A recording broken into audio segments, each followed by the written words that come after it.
In human context, self-destructive behavior is a widely used phrase that conceptualizes certain kinds of destructive acts as belonging to the self. It also has the property that it characterizes certain kinds of self-inflicted acts as destructive. The term comes from objective psychology, wherein all apparent self-inflicted harm or abuse toward oneself is treated as a collection of actions, and therefore as a pattern of behavior. Acts of self-destruction may be merely metaphorical or literal. Generally speaking, self-destructive actions may be deliberate, born of impulse, or developed as a habit. The term, however, tends to be applied towards self-destruction that are potentially habit-forming or addictive, and are thus potentially fatal. Suicide, self-harm, eating disorders, substance abuse forms. Self-destructive behavior may be used as a coping mechanism when things get to be too much.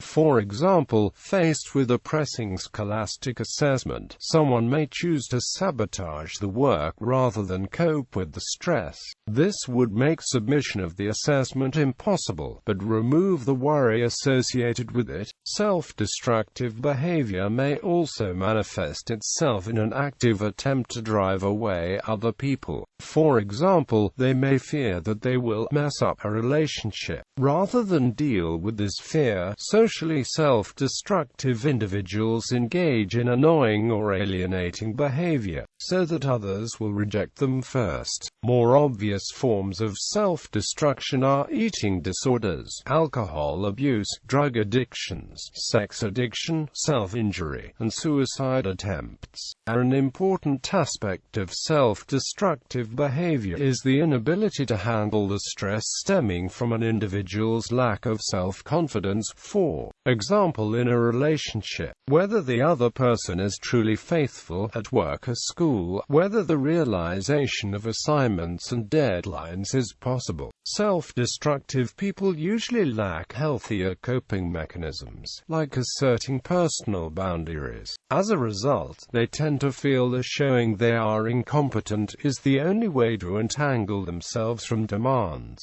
Successful individuals may self-destructively sabotage their own achievements. This may stem from a feeling of anxiety, unworthiness, or from an impulsive desire to repeat the climb to the top. Self-destructive behavior is often considered to be synonymous with self-harm, but this is not accurate. Self-harm is an extreme form of self-destructive behavior, but it may appear in many other guises. Causes. In some cases it could be explained by a person having learned dysfunctional patterns earlier in life. Separation from parents and attachment disorders have been linked with self-destructive behavior, and with failure to engage in self-care behavior.